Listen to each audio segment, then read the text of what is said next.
dan kegiatannya.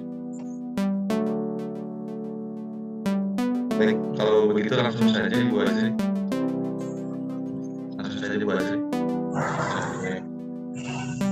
Ini yang merecord siapa nih? Saya. Oh, Bu Azri. Silakan Bu Azri.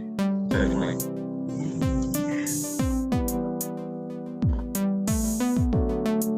Bismillahirrahmanirrahim. Assalamualaikum warahmatullahi wabarakatuh. Waalaikumsalam warahmatullahi wabarakatuh. Nah, kayaknya ini masih belum semangat anak-anak. Assalamualaikum warahmatullahi wabarakatuh. Waalaikumsalam warahmatullahi wabarakatuh. Terima kasih. Pertama-tama, sebelum mulai kegiatan hari ini, mari kita berdoa terlebih dahulu. Ibu minta kepada adik untuk memimpin doa. Baik Bu, mari teman-teman sebelum kita mulai belajar kita berdoa terlebih dahulu. Berdoa menurut agama dan kepercayaan masing-masing. Berdoa dimulai. Berdoa selesai. Oke, sebelum kita mulai, kita cek dulu kehadiran nih kepada Sekretaris Iren. Bagaimana untuk hari ini kehadirannya? Hadir semua, Bu. Oke, alhamdulillah hari ini kalian hadir pada tepat waktu ya. Pagi berarti masih semangat nih. Nah, sebelumnya kalian udah pada sarapan atau belum nih? Belum, Bu. Sarapan belum, Kiki? Belum, Bu. Kesiangan. Kesiangan. Nanti harus sarapan ya biar nanti bisa konsentrasi. Oke. Selanjutnya masih ingat materi sebelumnya yang kita bahas? Saya, Bu. Oke, Ika, apa Ika materi sebelumnya? Materi tentang pengertian sosial, Bu. Pengertian apa? Pengertian mobilitas sosial. Ya, betul. Tentang pengertian mobilitas sosial. Nah, selain pengertian mobilitas, ada apa lagi biasanya? Elisa, masih ingat? Lupa saya, Bu. Aduh, ini kenapa nggak dipelajari nih? Oke, Pluralitas, Bu. kalau pluralitas itu belum kita bahas. Kita masih tentang pengertian. Saya lagi, Bu. Bentuk Salah mobilitas kelas sosial. berarti. Bikin nih gimana sih? Apa Ika? Bentuk-bentuk mobilitas sosial, Bu. Yang ke atas sama yang ke bawah itu kan, Bu. Tentang bentuk-bentuk mobilitas. Nah, jadi mobilitas itu bentuknya ada dua ya, secara vertikal maupun secara horizontal. Nah, contohnya, coba Amiana, apa contoh dari mobilitas vertikal ke atas? Mobilitas vertikal ke atas, contohnya orang tua saya tadinya jadi guru, terus meningkat dari kepala sekolah, Bu. Wah, luar biasa itu Amiana ya, orang tuanya. Tadinya hanya seorang guru, ketika dia mengikuti sebuah tes untuk menjadi kepala sekolah, dia bisa naik tingkatan menjadi kepala sekolah. Nah, itu materi tentang pengertian dari mobilitas sosial dengan bentuk mobilitas sosial. Nah, kenapa Ibu membahas materi sebelumnya? Karena ini ada kaitannya dengan materi yang hari ini akan kita lanjutkan. Seperti itu. Ada beberapa tujuan dari pembelajaran hari ini. Ibu izin dulu ya untuk memperlihatkan apa saja tujuannya. Oke, bentar. Sudah terlihat atau belum? Belum, Bu. Oke, sudah, Bu. Ya, Bu. Nah, jadi untuk pertemuan hari ini masih berkaitan dengan berdua ya, tentang pengaruh interaksi sosial terhadap perkembangan kehidupan sosial. Nah, di sini ada tujuannya. Tujuannya yaitu tujuan pembelajarannya. Kalian ini diharapkan agar apa? Agar bisa menganalisis dari penyaluran dalam mobilitas sosial, bisa menemukan alasan mengapa pendidikan menjadi salah satu perangkat mobilitas vertikal, bisa juga membuktikan contoh di masyarakat, tokoh-tokoh yang telah sukses meraih mobilitas sosial vertikal dalam bidang politik. Kalian juga bisa menemukan alasan mengapa sih organisasi ekonomi menjadi penyaluran mobilitas sosial yang paling luas cakupannya. Yang kelima, bisa membuktikan contoh organisasi profesi di lingkungan sekitar dan bisa menunjukkan hasil diskusi tentang jenis penyaluran mobilitas sosial. Nah, agar tujuan ini bisa tercapai, Ibu sudah membentuk apa? Yaitu membentuk kelompok. Nah, jadi ada 8 kelompok. Ibu membentuk kalian. Yang pertama itu ketuanya itu ada Iki. Oke. Vicky ketua kelompok 1. Selanjutnya yang kedua ada Sinta. Sinta menjadi ketua kelompok 2, yaitu yang ketiga ada Ricky, dia akan menjadi ketua kelompok. Terus ada Cynthia, kelompok 4, sekaligus ketuanya. Selanjutnya Ika di kelompok 5, Waode di kelompok 6, Iren di kelompok 7, dan terakhir ada Melisa di kelompok 8. Untuk pengelompokannya sudah paham? Saya kelompok 3 Bu ya. Ya, Ricky kelompok 3 ya. Nanti teman-teman yang lain dan memilih siapa anggotanya seperti itu. Oke, sekarang kalian silakan duduk berkelompok. Kita langsung saja duduk berkelompok ya. Oke. Ya, Bu. Oke. Ayo rapiin Ya, bangkunya. Bu. Oke. Sudah duduk berkelompok masing-masing? Bentar, Bu, Iya, ini udah, angkatin udah. bangku, Riki. Bu, ini. Angkatin bangku. Ini lagi mepet bener Bu, lagi di Oke, tolong dikondisikan ya posisi duduknya agar biar tidak terhalangi kelompok-kelompok yang lain. Oke. Sudah selesai? Duduknya sudah sesuai kelompok masing-masing? Sudah Sudah, Bu. Bu. Oke, terima kasih kalau sudah. Oke, untuk agar kalian bisa termotivasi lagi untuk pembelajaran hari ini, di sini Ibu akan menayangkan sebuah video. Nah, video ini harus kalian perhatikan baik-baik ya, karena nanti ada kaitannya dengan apa? Dengan materi hari ini, seperti itu. Dan agar kalian juga bisa lebih termotivasi. Nah, itu. Oke, kita perhatikan videonya.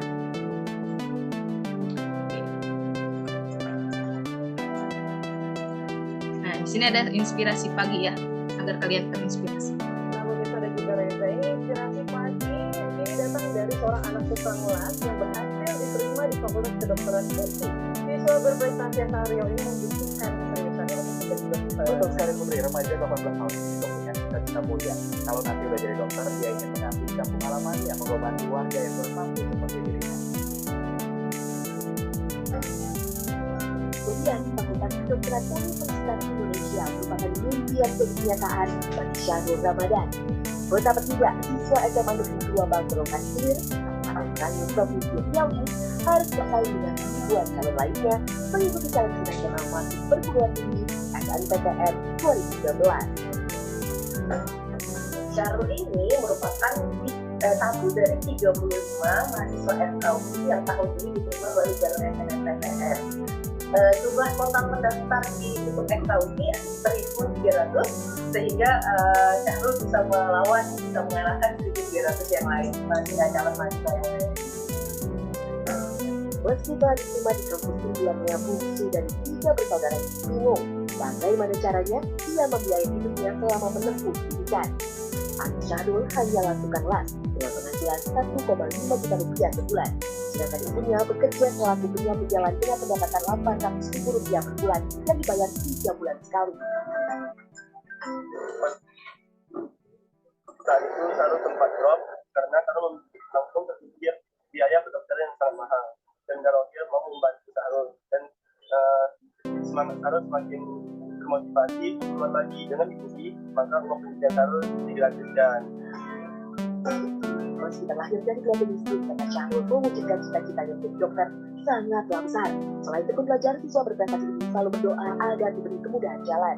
Dia berjanji kelak akan mengabdi sebagai dokter di kampung halamannya. Fahmi Febrian, Depok, Jawa Barat.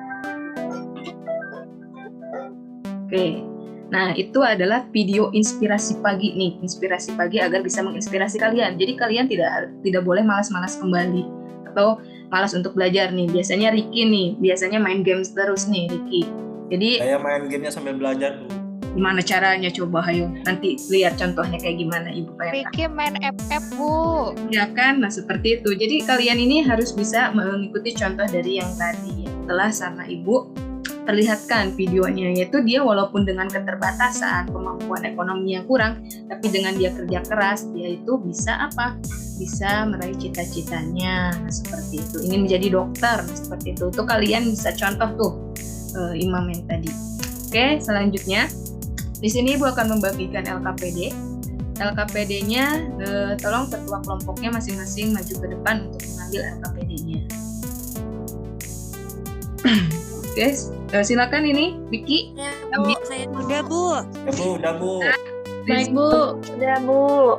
Ya, Ika, Walde, Iren, sama Nisa. Oke, sudah ada semua ya LKPD-nya? Sudah dibagikan? Oke. Udah, Bu. Nah, tolong kalian nanti disimak, dibaca, dianalisis itu LKPD-nya. Karena ada apa? Karena ada kaitannya dengan materi hari ini. Oke. Materi hari ini itu tentang apa? Tentang saluran-saluran mobilitas sosial. Nah, apa sih saluran mobilitas sosial ini? Oke. Nah, saluran mobilitas itu adalah apa? Sarana yang menjadi jalan bagi seseorang atau kelompok orang untuk mencapai status baru yang lebih tinggi. Nah, di sini menurut Fitrim Asorokin, mobilitas sosial itu dapat dilakukan melalui beberapa saluran yang disebut dengan sirkulasi sosial. Nah, jadi saluran ini apa? Sarananya atau wadah untuk seseorang meraih apa? Meraih status yang lebih baik di lingkungan masyarakatnya. Selanjutnya, di sini mengapa kita harus memerlukan penyaluran mobilitas sosial? Ada yang tahu? Mbak Ode, coba.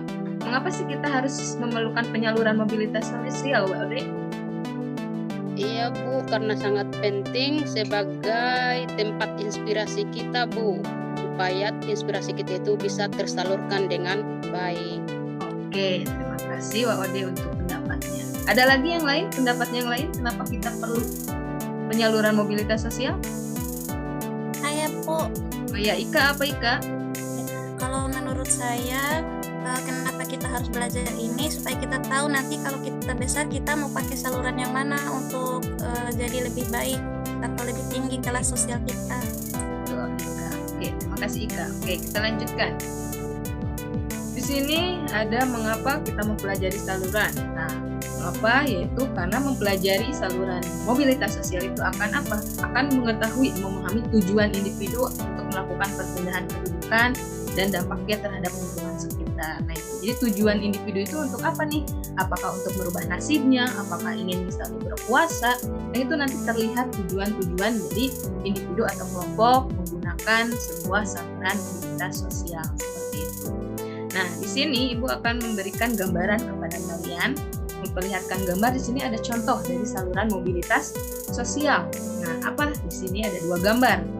Nah, dari 2 gambar ini seharusnya kalian bisa menganalisis saluran apa yang digunakan dari 2 gambar tersebut. Oke. Saluran Pendidikan sekolah, Bu. Sekolah Bu. Oke, siapa tadi? Saluran pendidikan, Bu. Pendidikan Bu. Lembaga pendidikan. Sekolah. Oke, berarti anak-anakku sudah pada hebat-hebat nih, udah bisa menganalisis apa saluran yang digunakan dari kedua gambar di atas. Dan betul sekali. Jadi ini adalah saluran dari lembaga pendidikan. Nah, di sini berarti lembaga pendidikannya secara apa? Ini secara formal karena sekolah seperti itu. Oke, kita lanjutkan kembali untuk saluran mobilitas. Selain lembaga pendidikan, ada apa lagi? Ada yang tahu? Yo, ada yang tahu? Ada yang Ada, sudah Bu. punya? Organisasi politik, Bu. Politik. Oke, lembaga politik. Terus ada lagi? Saluran air Bu. Wah, itu mah beda lagi atau Piki. lembaga ekonomi Bu. Sering. Oke, lembaga ekonomi. Oke, kita lihat di sini ada beberapa lembaga atau saluran mobilitas ya. Nih, kalian bisa lihat di sini. Nah, ternyata lembaga militer atau angkatan bersenjata juga bisa menjadi saluran mobilitas. Kenapa? Karena di lembaga militer atau angkatan bersenjata itu nanti ada apa? Ada tingkatannya. Misalnya pangkatnya sersan seperti itu. Nanti akan naik seperti itu jadi jenderal. Nah, itu bisa menjadi saluran mobilitas. Terus tadi lembaga pendidikan. Nah, lembaga pendidikan ini banyak digunakan karena untuk merubah apa? Merubah nasibnya. Karena di sana ada pengetahuan, ada keterampilan, dan jasa di sana. Terus ada organisasi profesi. Nah, ini misalnya apa organisasi profesi itu? Misalnya ada Ikatan Dokter Indonesia, nah itu lembaga-lembaganya organisasi-organisasi itu. Terus ada PGRI, Persatuan Guru Republik Indonesia, dan masih banyak lagi. Terus ada lembaga keagamaan. Kenapa lembaga keagamaan menjadi sarana atau saluran? Ada yang tahu lembaga keagamaan kenapa menjadi saluran mobilitas sosial? Mungkin yang awalnya jadi ustadz terus jadi ulama ya Bu. Nah, itu juga boleh, bisa. Karena apa? Kalian kan di dalam Karena kita umat Islam. punya agama Bu. Apa, Vicky? Karena kita punya agama, jadi harus ada yang membatasi. Ya, jadi ada pedomannya ya, seperti itu. Nah, kenapa? Karena di lembaga keagamaan itu, khususnya ajaran di ajaran Islam, kan Nabi Muhammad pernah berkata apa? Yaitu tidak akan mengubah kaum jika dia tidak mengubah kaum sendiri, seperti itu ya. Itu di lembaga keagamaan. Berarti di situ juga apa? Menyarankan untuk apa? Melakukan mobilitas sosial atau saluran mobilitas sosial. Terus ada lagi nih lembaga keluarga, perkawinan nih. Nah, perkawinan juga ternyata bisa menjadi saluran. Kenapa? Ketika misalnya kalian contohnya Cinderella itu kan dia dia yang menjadi orang biasa terus ketemu pangeran. Nah, otomatis dia akan merubah nasibnya. Terus lembaga politik juga, lembaga politik bisa menjadi saluran mobilitas, dan ada lembaga ekonomi. Nah, seperti itu bisa juga menjadi saluran mobilitas. Utamanya lembaga ekonomi karena ekonomi ini cakupannya sangat luas. Nah, seperti itu saluran mobilitas sosial. Oke, kalian sudah mendapatkan LKPD-nya. Kalian silakan menganalisis dengan temannya, dilihat pertanyaannya apa saja. Oke, sudah dilihat semuanya LKPD-nya? Sudah, Bu. Iya, Bu. LKPD-nya sudah dilihat. Di situ ada apa saja, yaitu nah, di sini setiap warga negara itu LKPD itu setiap warga negara mempunyai kecenderungan untuk meningkatkan status sosial guna meningkatkan kesejahteraan hidupnya. Peningkatan status sosial itu terkenal dengan istilah mobilitas, dan mobilitas memerlukan berbagai bidang penyaluran yang jenisnya sebagai berikut: ada pendidikan, politik, ekonomi, dan profesi. Nah, aktivitas yang harus kalian lakukan, kalian bisa membaca buku paket, dan jika memungkinkan carilah sumber lain. Misalnya kalian punya buku referensi lain, itu bisa digunakan seperti itu. Paham untuk tugasnya? Paham, Bu? Paham, Bu. Nah, di sini berarti ada kelompok 1. Kelompok 1 dan kelompok 5 memiliki pertanyaan yang sama. Selanjutnya kelompok 2 dan 6 juga. Terus kelompok 3 dan 7, dan kelompok 4 dan 8. Dipersilakan untuk menggunakan waktunya sebaik mungkin untuk mengerjakan tugasnya. Ya, Bu. 5 menit ya. Pertanyaannya cuma 2 ya, Bu? Iya, karena biar lebih paham. Kata Riki kurang, Bu. Oh, kata Riki. Nanti Riki ya. Ya, dipersilakan. Kalian harus membentuk juga siapa nih yang akan presentasi. Oke, dipersilakan ya waktunya. Bu Ajri mau tanya. Iya, Bu Sinta. Iya, Sinta. Tadi saya kelompok 3 bukan ya? Bukan, Sinta kelompok 2. Oh, kelompok 2. Oh iya, maaf. Itu modus saja, Bu, masuk kelompok sama saya biar nyontek. Enggak, Riki, jangan kayak gitu. Saya kelompok 2 ya, Bu ya. Berarti dari tadi salah duduknya nih, Sinta. Iya, saya salah duduk. Sama Bu Sinta ya, Bu. Satu kelompok sama Bu Sinta ya, Bu, kelompok Ya, 2. buat tadi boleh. Oke. Ibu kira cuma 2 soal, waktunya juga nggak usah banyak-banyak ya. Ibu yakin kalian bisa. Nah, untuk hari ini itu kelompok 1 sampai kelompok 4 yang akan menyajikan hasil diskusinya. Sedangkan kelompok 5 sampai kelompok 8 itu bisa menambahkan dan menyanggah dari hasil diskusi kelompok 1 dan kelompok 4. Oke, kelompok mana nih yang sudah siap? Dari kelompok 1 sampai 4. Saya, Bu. Oke, kelompok 1, dipersilakan kelompok 1. Oke, Saya screen sharing ya, Bu. Oke.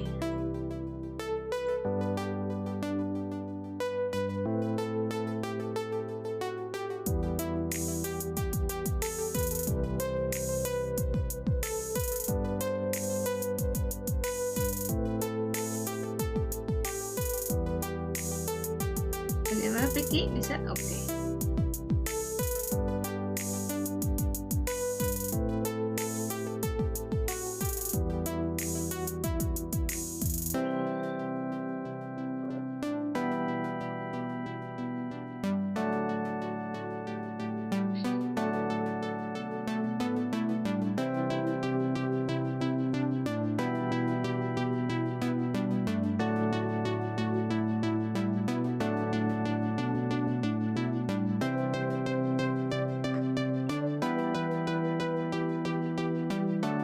Bagaimana, Vicky?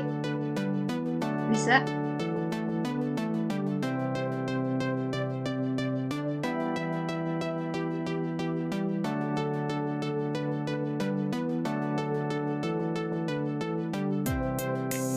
kelompok lain aja dulu Bu. Bikinnya nge-lag kayaknya Bu. Kayaknya nge-lag. Oke, dari yang lain?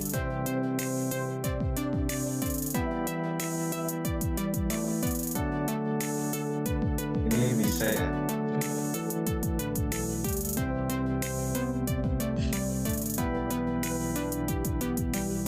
Ayo Riki, kamu maju Riki. Ini sudah saya split. Tapi masih yang picky. Optionnya diganti aja Bu. Di optionnya.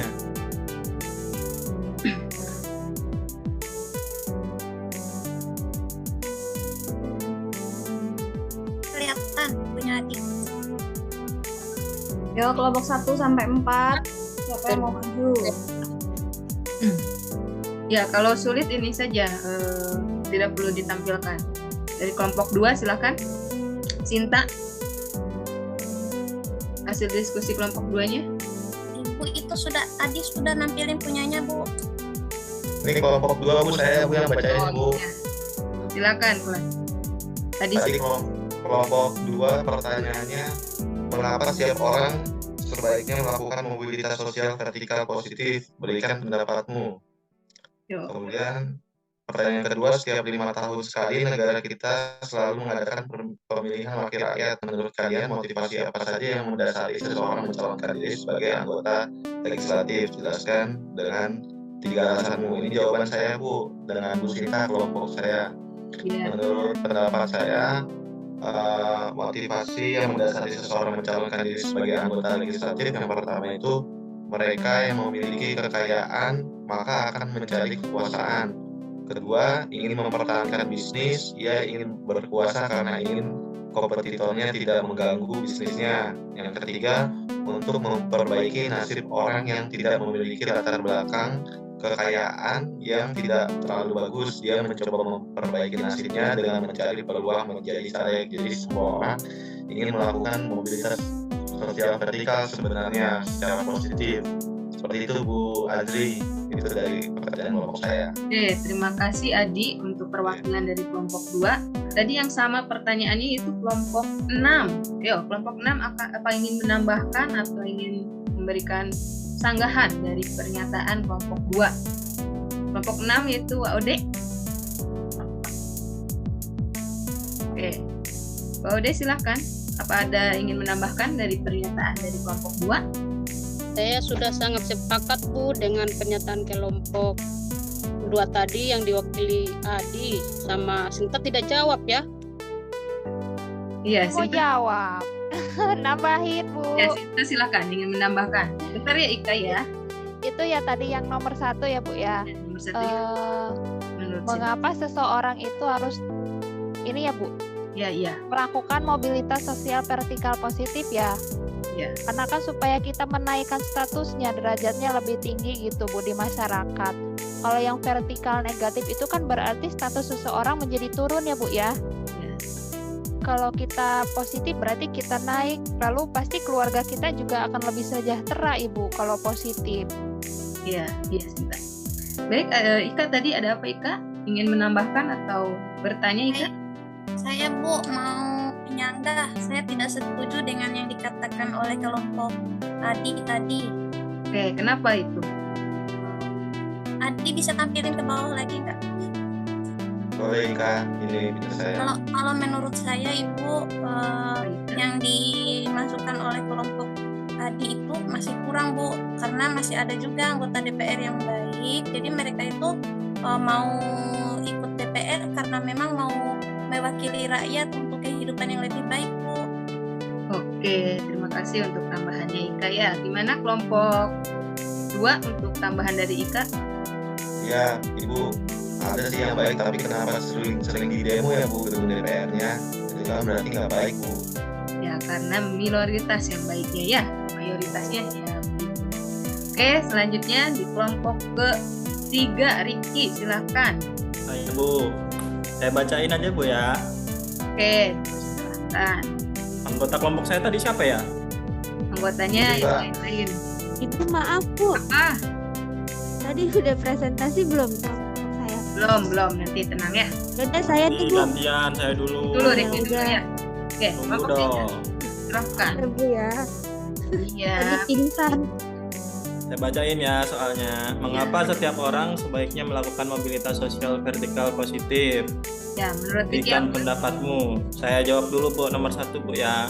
Karena untuk sebagai motivasi Bu, sebagai motivasi orang agar menjadi lebih baik lagi. Dan kita juga nggak boleh tuh melakukan misal dengan sengaja melakukan mobilitas sosial vertikal turun atau negatif Bu ya. Betul, Ricky. Soalnya tetangga saya ada Bu, polisi dia males-malesan kena kasus narkoba terus berhenti dia jadi polisi. Iya, itu Jadi contoh. dampaknya diomongin Itu tetangga Bu. polisi tidur kali. Iya, Iya kali ya.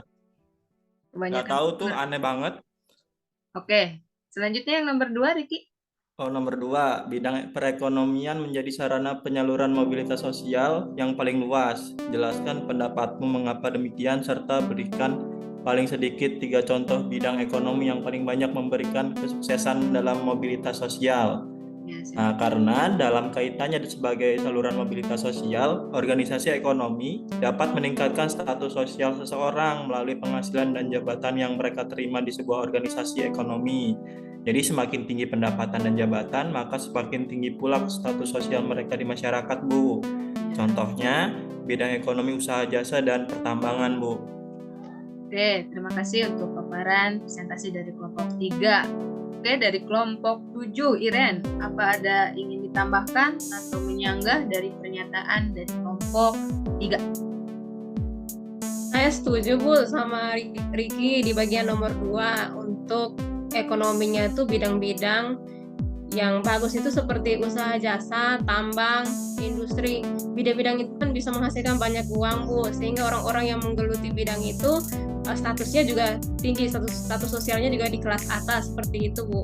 Oke, terima kasih Iren untuk tambahan dan masukannya. Oke, selanjutnya nih kelompok Cynthia. Kelompok Cynthia, silakan. Baik Bu, saya akan mempresentasikan hasil LKPD dari kelompok 4. Ya. Mana ya?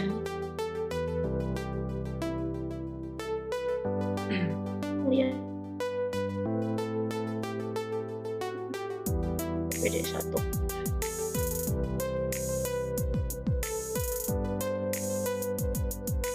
Oke. Nomor 1, mengapa setiap orang sebaiknya melakukan mobilitas sosial vertikal positif? Karena kan setiap manusia itu pasti ingin melakukan pergerakan kedudukan ke tingkat yang lebih tinggi Bu. Nah, manusia itu selalu ingin melakukan yang terbaik. Kita tidak ingin selalu berada di posisi yang sama. Nah, yang kedua pertanyaannya, mengapa orang-orang dengan profesi yang sama sebaiknya tergabung dalam sebuah organisasi profesi? Berikan alasanmu serta berikan 3 contoh organisasi profesi yang kamu ketahui. Nah, karena suatu organisasi profesi dapat mengembangkan dan memajukan profesi, memantau dan memperluas bidang gerak profesi, menghimpun dan memberikan kesempatan kepada semua anggota untuk berkarya dan berperan aktif dalam mengembangkan dan memajukan profesi. Contohnya PGRI, Persatuan Guru Republik Indonesia, IDI, Ikatan Dokter Indonesia, HIPMI, Himpunan Pengusaha Muda Indonesia. Sekian dari kelompok 4, Bu. Terima kasih. Dari kelompok 8, apa ingin menambahkan, Melisa?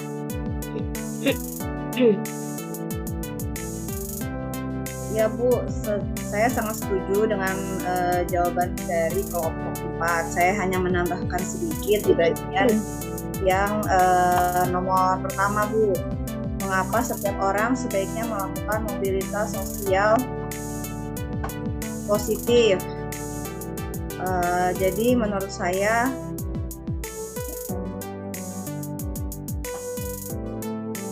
agar kehidupan kita itu selalu lebih baik Bu, agar ada jiwa kompetisinya Bu. Oke, jiwa kompetisi ya. Oke, Vicky, gimana Vicky? Apa sudah siap Vicky untuk presentasi kelompok 1? Oke Bu. Nggak usah di share screen ya, Bu? Ya.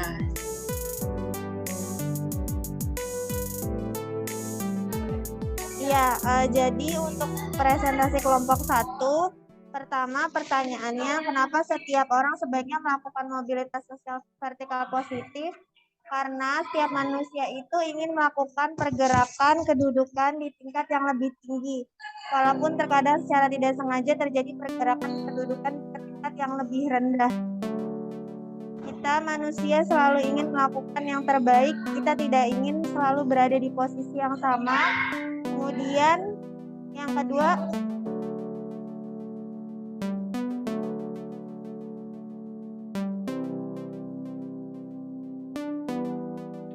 Oke, sepertinya terputus kembali, Vicky. Oke, kita dari kelompok Ika tadi ingin menambahkan tidak dari pernyataan kelompok 1? Sudah cukup, Bu. Oke, sudah cukup. Berarti Ibu kira ini kalian sudah pada pintar-pintar ya, sudah bisa menganalisis dan menjawab pertanyaan-pertanyaan yang sudah Ibu berikan. Nah, di sini Ibu ingin menyimpulkan secara singkat dari pernyataan kalian per kelompok masing-masing, yaitu apa? Pertama, mengapa kita tadi harus melakukan mobilitas secara positif? Nah, berarti positif itu secara ke atas ya, vertikal ke atas. Karena apa? Untuk merubah nasib kita yang tadinya misalnya kurang, itu bisa menjadi lebih baik lagi. Terus ada beberapa salurannya atau wadahnya, yaitu tadi dari pendidikan. Terus apalagi? Yaitu dari politik juga bisa. Nah, kita lihat nih dari ekonomi juga, Bu. Ya, dari ekonomi juga. Terus selanjutnya tadi kalian juga agama, Bu. Apa, Sinta? Lembaga agama, Bu. Ya, lembaga agama. Nah, dari beberapa saluran itu kita bisa merubah nasib kita menjadi lebih baik. Nah, itu sedikit kesimpulan yang Ibu dapatkan dari pernyataan hasil kalian melakukan diskusi tadi. Oke, selanjutnya Ibu pengen tahu nih, dari materi yang kita bahas tentang saluran ini, apakah ada kesulitan kalian untuk membaca atau memahami materi tentang saluran mobilitas? Bagaimana, Iren? Apa untuk kegiatan hari ini kamu paham atau tidak tentang saluran-saluran mobilitas sosial? Sudah paham, Bu. Oke, Waude sudah paham untuk materi saluran mobilitas? Alhamdulillah sudah paham, Bu. Oke, agar kalian lebih memahami lagi, Ibu meminta kalian agar bisa menyimpulkan secara keseluruhan dari pengertian tadi saluran, terus jenis-jenis saluran. Nah, Ibu memberikan waktu kepada kalian untuk menyimpulkan pengertian, menyimpulkan bentuk-bentuk atau jenis-jenis dari saluran mobilitas sosial. Oke, silakan dicatat di buku catatan masing-masing, ya, nggak boleh nyontek. Oke, silakan. Oke, Ibu kira sepertinya kalian sudah bisa nih untuk menyimpulkan materi hari ini. Coba dibacakan, Ricky. Kesimpulannya kamu apa dari kegiatan hari ini, materi hari ini? Mobilitas sosial, Bu, ya. Jadi fungsi mobilitas sosial itu untuk membuka kesempatan tuh naik ke sastra yang lebih tinggi, kemudian bisa meningkatkan motivasi, kemudian bisa meningkatkan integrasi sosial, Bu. Oke, itu kesimpulan yang didapatkan sama Ricky. Kalau Cynthia, apa kesimpulannya yang didapatkan hari ini?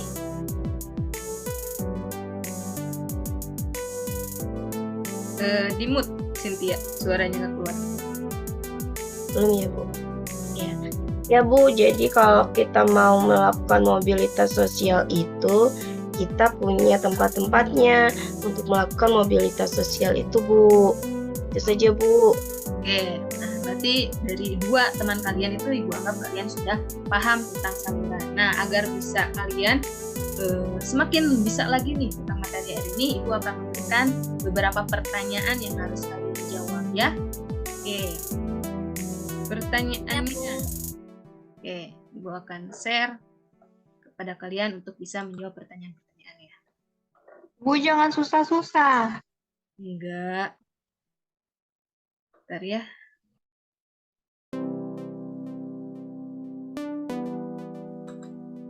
Apa sudah ada? Sudah ada, Bu. Sudah. Oke, kalau sudah ada, kita mulai. Kalian siapkan ya di buku tugas masing-masing. Oke, nomor 1, langsung jawab aja ya, nggak usah ditulis soalnya. Silakan, nomor 1, ini pertanyaan tentang mengapa mobilitas sosial perlu penyaluran dalam berbagai bidang. Nah, ini, kalian tulis langsung jawabannya. Oke, yang kedua, pertanyaannya, mengapa pendidikan sangat penting dalam meraih mobilitas sosial?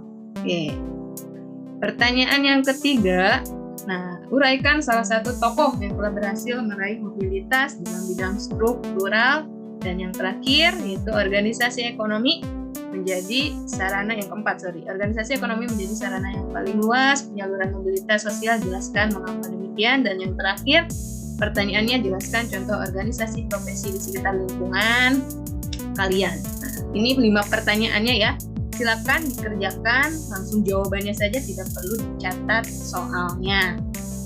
Oke, nanti dikumpulkan dan kita akan bahas di pertemuan selanjutnya ya. Dikumpulkan hari ini ya, tidak boleh di PR-kan, tapi hari ini ditunggu sampai istirahat ya. Oke? Baik, Bu. Oke.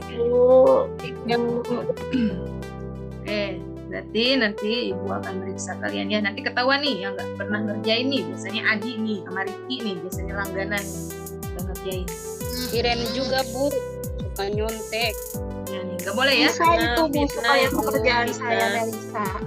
Nanti jangan. Ini udah istirahat Bu kali Bu. Ya. Jamnya Ika udah 1:30 tuh Bu. Belum Ya. sholat kita. Oke. Oke, selanjutnya apa? Selanjutnya kalian kumpulkan tadi yang hasil diskusi. Jangan lupa dikumpulkan di meja Ibu sekalian sama tugasnya yang tadi. Nah, oke, untuk pertemuan hari ini Ibu cukupkan, dan kalian jangan lupa ya. Jangan lupa untuk membaca materi yang akan datang. Itu tentang apa? Pluralitas masyarakat Indonesia. Oke, untuk hari ini ada pertanyaan dulu gak? Atau sudah paham atau belum? Paham, Bu. Paham, Bu.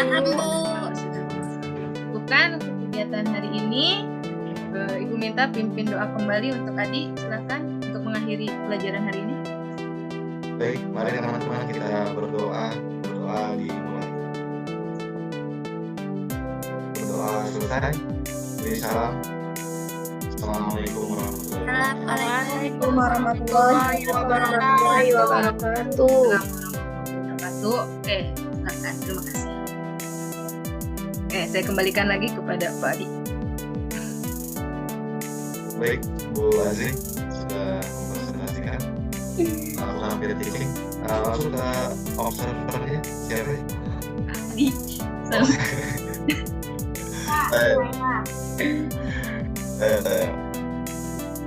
Tampilannya sudah terlihat? Sudah, Pak Adi. Ya. Ini observer saya untuk pengamatan kreatif Bu Azri dari kegiatan pendahuluan sudah semua bagus, hanya saja yang yang saya soroti, guru melakukan apresiasi kepada peserta didik itu agak kurang karena tadi terlalu fokus terhadap tujuan pembelajaran serta pelajaran sebelumnya. Kemudian kegiatan ini sudah bagus, hanya saja yang saya lihat yang belum dilakukan itu peserta didik dengan arahan guru melakukan pembagian peran dalam kelompok. Nah, jadi tadi ketika sudah berkelompok, Ibu kurang menanyakan bagaimana hasil pekerjaannya, ada kesulitan atau tidak, kemudian pembagian perannya ini tidak disampaikan. Jadi di kegiatan inti itu yang lainnya sudah bagus, di penuntut juga sudah bagus, hanya saja tadi agak sedikit rancu dari saya. Peserta didik diminta melakukan refleksi terhadap proses pembelajaran dengan membuat resume ini ada sedikit pembiasan menurut saya tadi dalam kegiatannya. Jadi lebih ke membuat resume, tapi refleksinya agak kurang tadi. Tapi apakah itu dijadikan satu atau bagaimana, saya juga tidak paham gitu. Antara resume dengan refleksi itu apakah sama atau tidak. Makanya di sini saya beri nilai 4. Itu saja catatannya Bu Azri. Baik, Pak Adi, terima kasih. Oke, selanjutnya observer yang Bu Ami ya? Iya. Iya, saya setuju.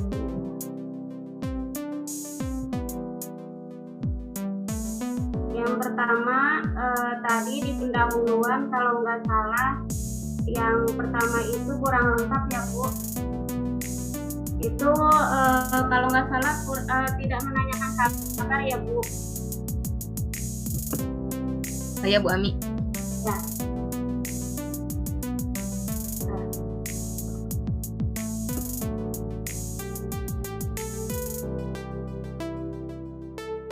Ini ya Bu. Yang pertama sebenarnya sudah bagus, cuma tadi mungkin Ibu lupa menanyakan kabar saja. Terus yang kedua sama seperti Pak Adi, apresiasinya menurut saya kurang ya Bu.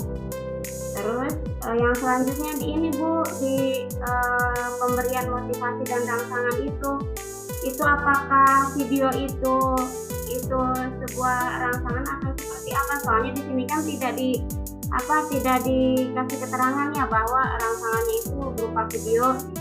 Jadi cuma langsung ke nomor 2 itu tujuan penayangan videonya gitu Bu. Ya, soalnya apa ya? Saya double, maksudnya tuh biar sekalian satu video juga sekalian memberikan motivasi seperti itu. Iya, makanya saya ini gimana ya gitu.